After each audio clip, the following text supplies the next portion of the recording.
প্রধান উপদেষ্টা এবং যারা এই সংস্কার কমিটিগুলোর প্রধান তাদেরকে আন্তরিকভাবে ধন্যবাদ এবং কৃতজ্ঞতা জানাতে চাই। আজকে আমাদেরকে এখানে আমন্ত্রণ জানিয়ে একটা সুযোগ করে দিয়েছেন আপনাদের কথা বলার শুরুটা করার জন্যে। এটা মাননীয় প্রধান উপদেষ্টাই বলেছেন যে এটা হচ্ছে সূচনা এবং আজকের এই সভাটি হচ্ছে মূলত একটি আপনার একটা ফর্মালিটিস যে আপনারা উনি উপস্থাপন করলেন বিষয়টা, এই বিষয়টা নিয়ে আমরা সামনের দিকে আলোচনা করব। আমাদের নজরুল ভাই খুব সুন্দর কথা বলেছেন, একটা এটা না বললে হবে না, হচ্ছে যে আজকে দেশের সবচেয়ে বরেণ্য পণ্ডিত ব্যক্তিরা তারা আমাদের দেশের ভবিষ্যতের জন্য তারা কিছু সংস্কারের প্রস্তাব রচনা করেছেন। এখন আমরা এটাতে অত্যন্ত গর্বিত, আনন্দিত এবং আমরা বিশ্বাস করি যে এখান থেকে আমাদের অনেক ভালো কিছু নিশ্চয়ই বেরিয়ে আসবে। এবং আমরা অনুরোধ করব যে আমাদেরকে যে হার্ড কপিগুলো দেওয়া হয় তাহলে হার্ড কপিগুলো নিয়ে আমরা এটার উপরে কাজ করতে পারি, কারণ আমরা এই ব্যাপারটাতে অত্যন্ত সিরিয়াস। কারণ আমরা নিশ্চয়ই লক্ষ্য করেছি আজকে আমাদের এখানে যারা উপস্থিত হয়েছি আমাদের দলের সবচেয়ে বয়স্ক যারা এবং যারা অভিজ্ঞ আমাদের স্ট্যান্ডিং কমিটির প্রায় 6 জন এখানে আজকে আমরা উপস্থিত আছি। অর্থাৎ আমরা এতে কতটা গুরুত্ব দিচ্ছি এটা এখান থেকে আপনারা বুঝতে পারবেন। আমরা ইতিমধ্যে যখন আমাদেরকে চিঠিপত্র দিয়েছিলেন সেই চিঠিগুলো আমরা কিন্তু প্রত্যেকটাই একটা হোমওয়ার্ক করে আমরা তাদের সেইগুলো আপনার আমাদের যে মতামত সেই মতামতগুলো আমরা তাদেরকে প্রত্যেকটা সংস্কারের বিষয় দিয়েছি। সুতরাং আমি কথা বাড়াবো না, আজকে কথা বেশি কিছু বলার নেই, শুধু একটা কথাই বলতে চাই যে মালিক এই দেশের মালিক হচ্ছে কিন্তু আপনার জনগণ, তাদেরকে কেন্দ্র করেই কিন্তু আমাদের সমস্ত কাজগুলো আবর্তিত হবে এবং ভবিষ্যৎ আমাদের নির্মিত হবে সেইভাবেই। আজকের ছেলেরা তাদের প্রতি শ্রদ্ধা জানাতে চাই যারা প্রাণ দিয়েছে এবং সঙ্গে সঙ্গে বিগত 15 বছরে যারা এই গণতন্ত্রের জন্য সংগ্রাম করেছে, লড়াই করেছে, তাদের প্রতি আমাদের ভালোবাসা, তাদের প্রতি আমাদের শ্রদ্ধা আমরা নিবেদন করছি। একই সঙ্গে এটুকু প্রত্যাশা করব যে জনগণ যেন কখনো বিমুখ না হয়, জনগণ যেটা প্রত্যাশা করে সেখানে যেন আমরা সবাই যেতে পারি এবং ঐক্যের মধ্যে দিয়ে যেতে পারি। সুতরাং কথা বেশি কিছু নেই, আবারও ধন্যবাদ আমাদেরকে আহ্বান জানানোর জন্যে। আমরা কাগজপত্রগুলো পেলে আমরা সেইভাবেই আবারও আপনাদের সামনে উপস্থিত হব। ধন্যবাদ। একটা বিষয় আমি দৃষ্টি আকর্ষণ করছি, সেটি হচ্ছে যে এটা যেহেতু ঐক্যমত্য কমিশন হয়েছে, আমরা আজকে অনেক বিষয়ে কথা হয়েছে, অনেক পলিসি বিষয়ে কথা হয়েছে, আমরা আজকে এই জায়গা থেকে একটা বিষয় আমরা একমত হয়ে বের হয়ে যেতে পারি কিনা আমি জাস্ট একটা অনুরোধ করছি। সেটি হচ্ছে যে আমরা যেই ফাইট 5 আগস্ট আমরা সমাধান করেছি, আমরা যেটা চূড়ান্ত সমাধান এবং জনগণ যেটা রায় 5 আগস্ট দিয়ে দিয়েছে, এবার এটা আপনারা সিদ্ধান্ত নেবেন এটা পরবর্তী প্রজন্মের উপর আবার আপনারা চাপিয়ে দিবেন কিনা। এই যে আওয়ামী লীগের যে প্রশ্নটা আমরা দেখতে পাচ্ছি যে আওয়ামী লীগের রিহেবিলিটেশন বিভিন্নভাবে করার একটা প্রক্রিয়া হচ্ছে, কিভাবে তাদেরকে নির্বাচনে আনা যায়, তাদের ছাড়া নির্বাচন কি গ্রহণযোগ্য হবে কি হবে না, সেই বিষয়গুলো নিয়ে আলোচনা হচ্ছে, যেটা খুবই দুঃখজনক। আমরা এই বিষয়টি সমাধান 5 আগস্ট করেছি এবং মানুষ 5 আগস্টে রায় দিয়েছে এবং একটা দল কতটা জনবিবর্জিত হতে পারে যার ফলে সেক্ষেত্রে তাকে দেশ ছেড়ে পালাতে হয়।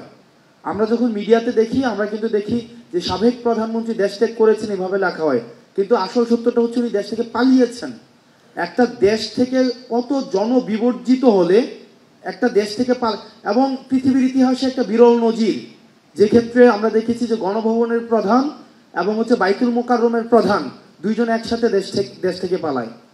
এখন আমরা ওই যে স্বৈরতান্ত্রিক ব্যবস্থা আপনারা সিদ্ধান্ত নেবেন ওই ফাইটটার দিকে কি এই প্রজন্মকে আবার আমাদেরকে ঠেলে দিবেন কিনা, যে আজকে আপনারা সিদ্ধান্ত নেন আগামী 20 বছর পর আবার এই আওয়ামী কোশ্চেনের সাথে কি আমাদের ডিল করতে হবে কিনা, আজকে 30 বছর পর এই আওয়ামী কোশ্চেনের সাথে আবার আমরা ডিল করবো কিনা, নাকি এটা সমাধান আমরা 5 আগস্ট যেটা জনতা সিদ্ধান্ত দিয়েছে, ছাত্র নাগরিক সিদ্ধান্ত দিয়েছে যে বাংলাদেশের এই ভূখণ্ডে আওয়ামী লীগ অপ্রাসঙ্গিক, এটাকে ধরেই আমরা পরবর্তী বাংলাদেশ বিনির্মাণ করব। এই সিদ্ধান্তটা এই ফোরাম থেকে আসতে হবে। আমরা দেখছি যে ইলেকটোরাল প্রসেসের মধ্য দিয়ে আমরা যাচ্ছি, ইলেকটোরাল একটা ডেমোক্রেটিক ট্রান্সফরমেশনের দিকে যাচ্ছি, এই সাথে সাথে কিছু অপ্রত্যাশিত ঘটনাও ঘটছে। যেমন আওয়ামী লীগের যেহেতু একটা সেট আপ রয়েছে, এগুলো দুঃখজনক, এগুলো হচ্ছে মাঝে মাঝে আমরা হচ্ছে ইউফেমিস্টিকভাবে এগুলো এড়িয়ে যাই, আমরা একটা ডেমোক্রেটিক একটা সোসাইটিতে ইউফেমিস্টিকভাবে এড়িয়ে যাই। যেমন ইলেকটোরাল প্রসেসে আমরা আওয়ামী লীগকে নিয়ে আসতে চাই, কারণ হচ্ছে আওয়ামী লীগের যেহেতু একটা সেট আপ আছে, তাদের একটা ভোট ব্যাংক আছে, তাদের একটা বিজনেস একটা কমিউনিটি আছে, তাদের কালচারাল একটা হচ্ছে একটা কালচারাল একটা সোসাইটি আছে, তো এই জায়গাতে আমি যদি আওয়ামী লীগকে কোনোভাবে আমার কাছাকাছি নিয়ে আসতে পারি, আওয়ামী লীগের কাছে যদি আমি একটু সিম্প্যাথেটিক মানে একটু যদি ইতিবাচক একটা ভাবনা দিতে পারি, তাহলে আওয়ামী লীগের ভোটটা রেডিমেড ভোটটা আমি পাওয়া যাই। তো এই কারণে দেখতে পাচ্ছি অনেক রাজনৈতিক দলের মধ্যে বা আমাদের নিজেদের মধ্যেও এক ধরনের আওয়ামী প্রীতি তৈরি হচ্ছে, যেটি একটি জাতির জন্য পরবর্তীতে আমি মনে করি যে আমাদের এই প্রজন্মকে আবার একটা এন্ডলেস কনফ্লিক্টের দিকে ঠেলে দেওয়া হবে। সুতরাং আমরা আমাদের জায়গা থেকে বৈষম্যবিরোধী ছাত্র আন্দোলন এবং এই প্রজন্ম, আমরা একটা জায়গায় আজকে যখন ডিসকাশন আমি পুরোটা সময় শুনছিলাম, আমরা একটা বিষয় মনে হয় আমরা অ্যাভয়েড করছিলাম, আমরা একটা জেনারেশনাল কনফ্লিক্টের মধ্যে রয়েছি। আমাদের এই প্রজন্ম, আমার বয়স 27 বছর, অনেকে হয়তো মেম্বার অফ পার্লামেন্ট হয়েছে আজকে থেকে 35 বছর বা 40 বছর আগে এখানে উপস্থিত আছেন, বা অনেকে চাকরি করেছেন আরো 40 বছর আগে রিটায়ারমেন্টে চলে আসছেন। আমার বয়স সবে 27। তো আমি আমার জায়গা থেকে একটা বিষয়, আমরা এই জেনারেশন কনফ্লিক্টে আমরা এই প্রজন্ম আওয়ামী লীগকে ধারণ করার জন্য আমরা প্রস্তুত না। এখন আপনারা যদি আবার আমাদেরকে চাপিয়ে দেন যে আওয়ামী লীগকে, তাহলে এটা কিন্তু এক ধরনের এটা একটা ভমিটিং হবে, এবং এটার বার্ডেন, এটার দায়ভার আমরা আমাদের যারা পূর্ববর্তী প্রজন্ম আছে, অভিজ্ঞ প্রজন্ম আছে, রাজনৈতিক প্রজ্ঞা, রাজনৈতিকভাবে যারা বিচক্ষণ, তাদেরকেই কিন্তু আমরা সবসময় এই এলিগেশনটা দিয়ে যাব। তার মানে আওয়ামী লীগের বিষয়ে আমাদের একটা চূড়ান্ত সিদ্ধান্ত অতি সত্বর আসতে হবে, না হয় এই যে তরুণ প্রজন্ম এটা ফ্রাস্ট্রেশনের দিকে যাবে। এরপর হচ্ছে আমাদের যেই একটা দীর্ঘ 1.5 দশকের বেশি সময় ধরে আমাদের গুম খুন হত্যা নির্যাতন নিপীড়ন হয়েছে, Awami League as a party হিসাবে এগুলো করেছে। আমরা চাই এগুলোর বিচারটা ভিজিবল হোক, তাত্ত্বিক জায়গা থেকে এই জায়গাটা দৃশ্যমান হোক, যাতে করে ট্রাস্ট বিল্ডিংটা হয়। এই যে গুম খুনের গণহত্যার যে বিচারটা, এটা যেন খুব দ্রুততম হয়। এটাকে প্রায়োরিটি বেসিস যদি করেন, তাহলে আমাদের এই যে তরুণ প্রজন্মের কাছে যে কমিটমেন্টটা রয়েছে, এই কমিটমেন্টটা আমরা সেটার বাস্তবায়ন ঘটাতে পারি।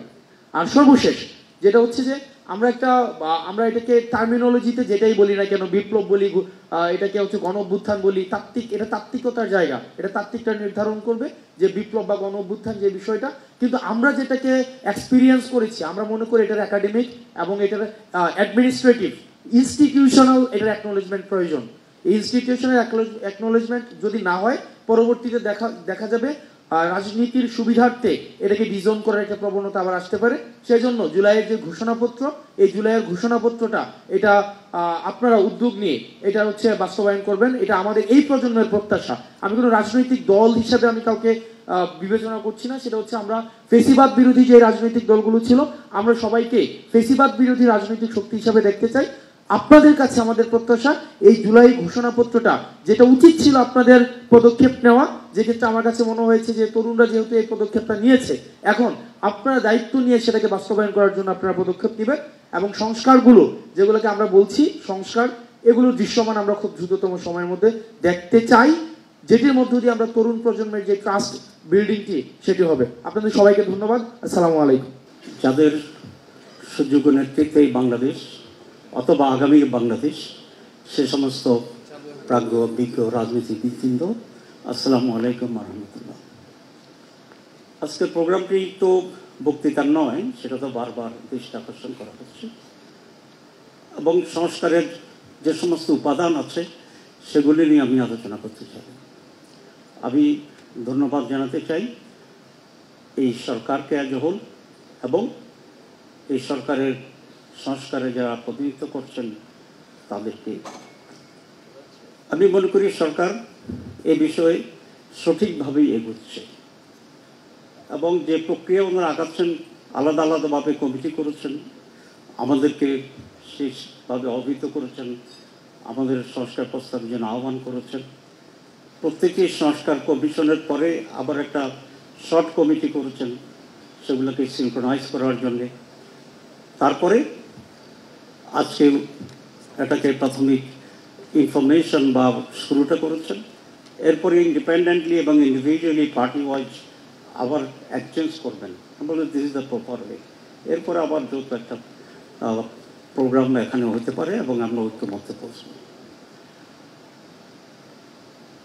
আমরা এটা মনে করি যে 71 সাল থেকে 24শে অগাস্ট পর্যন্ত বাংলাদেশে নানা সরকার শাসন করেছে, ক্ষমতার পরিবর্তন হয়েছে, নানা ঘটনা এবং অঘটন ঘটেছে, কিন্তু আমাদের মৌলিক কোনো পরিবর্তন, গুণগত পরিবর্তন খুব কমই হয়েছে। 5 অগস্ট যেহেতু একটি মহা অর্জন আমাদের হয়েছে সকলের সম্মিলিতভাবেই, এটিকে একটি আপগ্রেডেশন হিসাবে, কোয়ালিটেটিভ আপগ্রেডেশন হিসাবে গ্রহণ করে আমরা যদি পজিটিভ পরিবর্তনের দিকে সকলের ঐক্যমত্যের ভিত্তিতে অগ্রসর হতে পারি, তাহলে বাংলাদেশ কিছুটা লাভবান হবে। না হলে বিগত 54 বছরের মতো এরকম অনেক 54 আমাদের কাছ থেকে চলে যাবে। আমি সেই কারণে সংস্কারের যে উদ্যোগটা নিয়েছে এটাকে অত্যন্ত প্রয়োজনীয় মনে করি। এখন নির্বাচন সংস্কার, জাতীয় নির্বাচন, স্থানীয় নির্বাচনের যে কথাটি আসছে, বাংলাদেশ জামাত ইসলামী শুরু থেকেই খুব স্পষ্ট করে এটা বলেছে যে আমরা কিছু গুরুত্বপূর্ণ সংস্কার প্রয়োজন মনে করি নির্বাচনের আগে, এবং এই প্রয়োজনীয় সংস্কার করার পর যত শীঘ্র সম্ভব নির্বাচন অনুষ্ঠান করা এটা অবশ্যম্ভব। এবং মহামান্য প্রধান উপদেষ্টা বলেছেন নির্বাচন সংস্কার একসাথে চলবে। দিস ইজ আওয়ার প্রিন্সিপাল, দুটো একসাথে চলবে এবং একটি পর্যায়ে, কতিপয় পর্যায়ে একমত হয়ে আমাদের আগতে হবে, এই জন্য যাতে করে আমরা একটা বেটার বাংলাদেশ পাই, একটা বেটার সিস্টেম পাই এবং একটি সুন্দর নির্বাচন পাই, একটি সুন্দর সরকার পাই, একটি সুন্দর রাজনীতি পাই। এবং এক্ষেত্রে রাজনৈতিক দলগুলোর ভিতরেও নিজেদের একটা সংস্কারের প্রয়োজন আছে বলে আমি মনে করি, যেটা আমরা আমাদের মাঝে সবসময় করার জন্য চেষ্টা করছি। প্রতিটি বিষয় তো আমাদের ভিতরে ঐক্যমত্য আছে, যেমন বাংলাদেশের স্বাধীনতা, সার্বভৌমত্ব; 2, টেকসই গণতন্ত্র; 3, সুষ্ঠু নির্বাচন; 4, দুর্নীতিমুক্ত বাংলাদেশ; 5,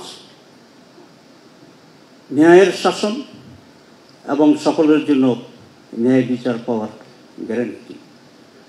এই প্রতিটি বিষয় যদি আমরা ঐকমত্য পোষণ করতে পারি, এবং দ্বিমত পোষণ করার কোনো সুযোগ আছে আমি মনে করি না, এবং এটাকে টেকসই করা এবং বাস্তবায়ন যেভাবে হতে পারে সে পর্যায়ে যে সমস্ত সংস্কার প্রয়োজন, আমি মনে করি এখন ওই সমস্ত সংস্কারের প্রতি আমরা ঐকমত্য পোষণ করতে পারি। আর বাকি টোটাল যে সমস্ত সংস্কার আছে, ইটস এ কন্টিনিউয়াস প্রসেস এবং ইট মে টেক টাইম। নির্বাচিত সরকার, এটাকে যদি নিয়ত সহি থাকে আমাদের, আমরা যদি সিনসিয়ার হই, তাহলে we can carry on that. এখন খুবই গুরুত্বপূর্ণ দুটো বিষয়কে সামনে রেখে সরকার একটি জাতি গঠনের দিকে উদ্যোগ নিতে হবে, যেটি আমাদের সবচেয়ে বড় ক্রাইসিস। আমাদের বড় ক্রাইসিস হচ্ছে অনেস্টি, আমাদের বড় ক্রাইসিস হচ্ছে মোরালিটি, আমাদের বড় ক্রাইসিস হচ্ছে sense of accountability and accountability. সুতরাং একটি জাতি একটি কালচারের ভিতরে, রাজনীতি, অর্থনীতি, সামাজিক সব কালচারের ভিতরে এ সমস্ত বেসিক ভার্চুসগুলো যাতে কীভাবে আমরা আনতে পারি, এটি সকল রাজনৈতিক দলের দায়িত্ব এবং যারা যখন সরকার থাকে তাদের দায়িত্ব। সেই রকম একটি পরিবর্তিত moral based, education based, honesty based একটা ফরওয়ার্ড গোয়িং নেশন সেন্টিমেন্ট যদি তৈরি করা যায়, তাহলে আমরা আশা করি সময়ের ব্যবধানে বাংলাদেশ সঠিক জায়গায় পৌঁছবে এবং আমরা একটি সুন্দর বাংলাদেশ শেখাতে পারবো আমাদের নেক্সট জেনারেশনগুলোর জন্য। আমি এই কথা বলেই এই আশাবাদ ব্যক্ত করি এবং যেটাই পজিটিভ তার প্রতি জামাত ইসলামের সমর্থন আছে, এটা খুব ফ্র্যাঙ্কলি এবং ব্ল্যাঙ্কলি বলে। আর যারা 5 আগস্টে, সেই 2 আগস্টের বিপ্লবে জীবন দিয়েছেন, রক্ত দিয়েছেন, ত্যাগ করেছেন, তাদের সেই ত্যাগের প্রতি শ্রদ্ধা জানিয়ে আমি আমার বক্তব্য শেষ করছি। ডিটেলস আমরা যখন কমিটি বলবে তখন আমরা বলবো ইনশাআল্লাহ। আসসালামু আলাইকুম কমরেডস, হযরত ওলামা একরাম এবং যারা আছেন আমাদের আজকে এখানে, আমরা 71-এর জেনারেশন, 90-এর জেনারেশন এবং 24-এর জেনারেশন এই ফরেন সার্ভিস একাডেমিতে একত্রিত হতে পেরেছি। এটা আমাদের জীবনে আপনাদের কাছ থেকে শিখছি। আপনারা আমাদের এই যে যারা সন্তান তুল্য আছে, আমাদেরকে আপনারা দেখছেন, এটা আমাদের জন্য একটি বড় পাওয়া। এবং যারা আমরা 5 তারিখে সবাই ঐক্যবদ্ধভাবে মাঠে ছিলাম, আমরা সবাই আজকে আবার এই মিলন মেলায় সবচেয়ে বড় একসাথে সবাই একত্রিত হতে পেরেছি। এই জন্য আমরা সবাই নিজেদের জন্য একটা হাততালি দিতে পারি।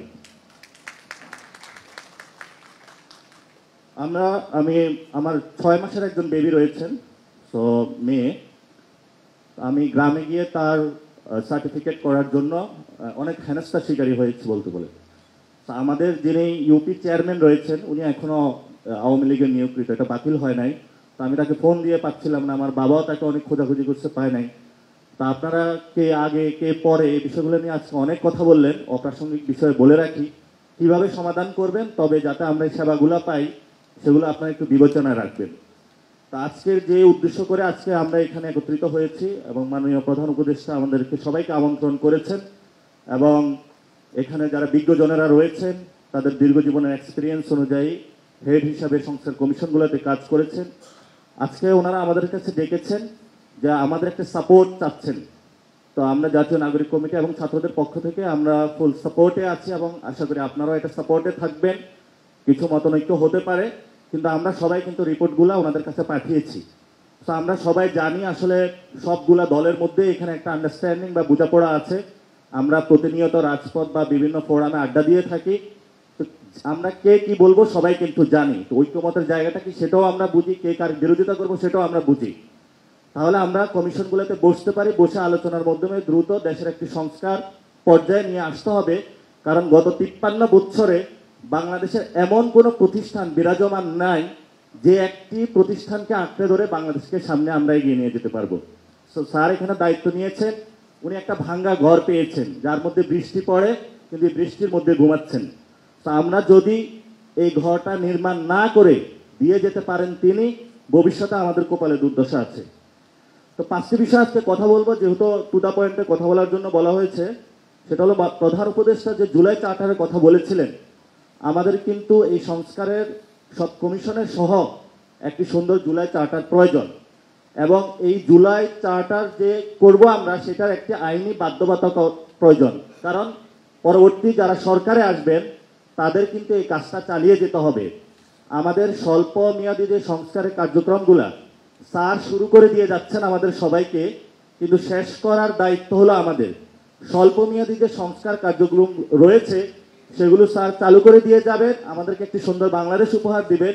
কিন্তু গত 53 বছরে বাংলাদেশের যা অবস্থা হয়েছে এটা কিন্তু দীর্ঘ সময় ধরে সংস্কারের প্রক্রিয়াটা চলমান থাকবে।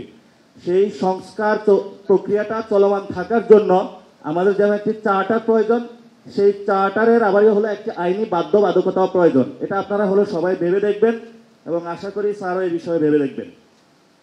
সেকেন্ড যে বিষয়টি আছে সেটা হলো আমাদের সংবিধান প্রণয়ন বা সংস্কারের ক্ষেত্রে যদি আমরা একে স্থায়ী রূপ দিতে চাই, এখানে আমরা আওয়ামী লীগের বিরুদ্ধে ঐক্যবদ্ধভাবে 5 তারিখে মাঠে ছিলাম, কিন্তু 72 সালের যে সংবিধানটা রয়েছে এই সংবিধানের মধ্য দিয়ে আমরা মনে করি যে বহুদলীয় গণতন্ত্রের বিকাশ বাংলাদেশে অসম্ভব এবং মানুষগুলোকে, বাংলাদেশের অসংখ্য মানুষকে 72 সালের সংবিধানে খারিজ করা হয়েছে। 24-এ আওয়ামী লীগের বিরুদ্ধে এবং তার দোষরদের বিরুদ্ধে আমরা সবাই রক্ত দিয়েছি। এই রক্তের মূল্যটা তখনই মূল্যায়িত হবে যদি সবাই আমরা ঐক্যবদ্ধভাবে শ্রমিক, মজুর, কুলি সবাইকে নিয়ে একটি গণপরিষদ নির্বাচনের দিকে যেতে পারি। এই গণপরিষদ নির্বাচনে গিয়ে যদি আমরা একটি সুন্দর সংবিধান প্রণয়ন করতে পারি যেটা বাংলাদেশের সকল মানুষকে ধারণ করে, ওই গণপরিষদের যে সভা রয়েছে সেটা যদি পার্লামেন্টারি সভায়, আইনসভায় আমরা রূপ দিতে পারি, আমরা মনে করি তাহলে বাংলাদেশের ভবিষ্যৎ সেখানে নির্ধারিত হবে। আদারওয়াইজ বাংলাদেশে একটি সংকটের জায়গা থেকে বাংলাদেশ বিশ্ব মঞ্চে হাজির হবে। স্যার দায়িত্ব নিয়েছেন, আমাদেরকে শুরু করে দিয়েছেন, আমরা যদি শেষ করতে না পারি এটা আমাদের ব্যর্থতা হবে। আমরা ওই ব্যর্থতার জায়গায় যেতে চাই না। 5 তারিখে আমরা সফলতার পরিচয় দিয়েছি, আমরা সবাই ঐক্যবদ্ধভাবে মাঠে ছিলাম। আর এখানে বারবার একটা কথা আমাদের সামনে এসে থাকে যে 15 বছরে কি কিছু করা হয় নাই? অবশ্যই আমরা সবাই করেছি। 13 সালে আমি একজন ইন্টারমিডিয়েট স্টুডেন্ট ছিলাম, সারা রাত আমাকে নির্বাক পাটা উপরের দিকে দিয়ে মাথাটা নিচের দিকে পুরো রাত ওসি আমাকে পিঠাইছে। 13 সাল কি 5 তারিখ ছিল? ছিল না। আমার সাথে ক্লাস 6-এর একটা বাচ্চা ছিল, তামিরুল মিল্লাতে পড়াশোনা করতো, ওই বাচ্চাটাকে ধরে আনে সারা রাত তাকে পিটানো হয়েছে। তো সবাই আমরা নির্যাতিত, দল মত নির্বিশেষে, পক্ষ গোষ্ঠী সবাই নির্যাতিত। 5 তারিখও আমরা নির্যাতিত হয়েছি, এখনো তো নির্যাতিত হচ্ছি। নির্যাতন বন্ধ করতে হলে তো সংস্কার কাজগুলো আমাদের চালু করতে হবে। এই যে জেলের মধ্যে তো আমরা সবাই থাকতে হবে, ঘর আর বাড়ি জেল তো আমাদের সমান হবে। জেলের মধ্যে আমরা কি অবস্থা, আমিও জেলে ছিলাম, গারদগুলোতে ছিলাম কি অবস্থা সেটা আপনারা দেখেছেন। তো সবগুলো বিষয়ের যদি আইনি কাঠামো যদি আমরা ঠিক করতে না পারি, যেটা আমাদের মূল সংবিধান, তাহলে আমাদের ভবিষ্যৎ কপালে খুব দুর্দশা আছে। এই জন্য আমরা 3 তারিখে খুব সুচিন্তিত একটি দাবি দিয়েছিলাম, যেটা নাহিদ ইসলাম পাঠ করেছিলেন, যে পুরাতন যে বন্দোবস্ত সেটা আমরা চাই না, ফেসিবাদী ব্যবস্থার যে বিলোপ, আমরা শুধু শেখ হাসিনার উৎপাটন চাই নাই, আমরা শেখ হাসিনার সাথে সাথে তার যে সিস্টেমটা রয়েছে পুরোটার মূল উৎপাটন আমরা চেয়েছি। তো এটা একটা চলমান প্রক্রিয়া, আর আমরা মনে করি এটা সংস্কারের মধ্য দিয়ে এটা পসিবল একটা জায়গায় যেতে পারবে। দ্বিতীয় অংশে আমরা বলেছিলাম একটি নতুন রাজনৈতিক বন্দোবস্ত, নতুন রাজনৈতিক বন্দোবস্তের জন্য সংবিধানের মধ্যে কিন্তু বন্দোবস্তের মধ্যে দিয়ে চলতে হবে আমাদেরকে। তো আমরা আশা করি একটি গণপরিষদ বাংলাদেশে, আপনারা সে বিষয়ে আস্তে আস্তে যাবেন। এটা যদি নাও পারি, আমাদের এই মাসে যে দলটা আসবে, আমাদের আগামীর রাজনৈতিক লাইন এটা হবে, এবং আপনারা সবাই আশা করি সে লাইনের সাথে থাকবেন, আমাদেরকে সাপোর্ট দিবেন, আপনাদের সন্তানদেরকে। কারণ আমি শুধু একটা জায়গায় রিপ্রেজেন্টেশন করি না, আমি আপনার মেয়ে বা ছেলে রিপ্রেজেন্টেশন করি। তা আপনার মেয়ের ছেলের যে ভবিষ্যৎ যে বাংলাদেশে আসবে, আপনার মেয়ের ছেলের যে ভবিষ্যৎ যদি আপনি চিন্তা তাকে ঘোরে না দিয়ে যেতে পারেন, আপনি বাপ ভাই হিসাবে দায়বদ্ধতার জায়গা থাকবেন। তো আশা করি বাপ ভাই এবং ফিউচার বাংলাদেশের জেনারেশনের জন্য, আমাদের জন্য আপনারা অনেক করেছেন। এই কাজটা আমাদেরকে আল্লাহ রাস্তা করে দিয়ে যায়েন। একটি গণপরিষদ, আমরা একটি সুন্দর সংবিধান চাই, যে সংবিধানের মধ্য দিয়ে সুন্দর করে আমরা বাংলাদেশটা গড়তে পারবো। আজকে সবাই আমরা একত্রিত হতে পেরেছি, আপনাদের কথাগুলো শুনছি, আপনাদের থেকে শিখছি, ভবিষ্যতেও শিখবো। সে শিক্ষা অনুযায়ী আপনাদের শ্রদ্ধা নিয়েই কাজ করে দেবো। ইনশাল্লাহ দেখা হবে আমাদের ভবিষ্যৎ বাংলাদেশে। ধন্যবাদ সকলকে। আসসালামু আলাইকুম। আজকে মাননীয়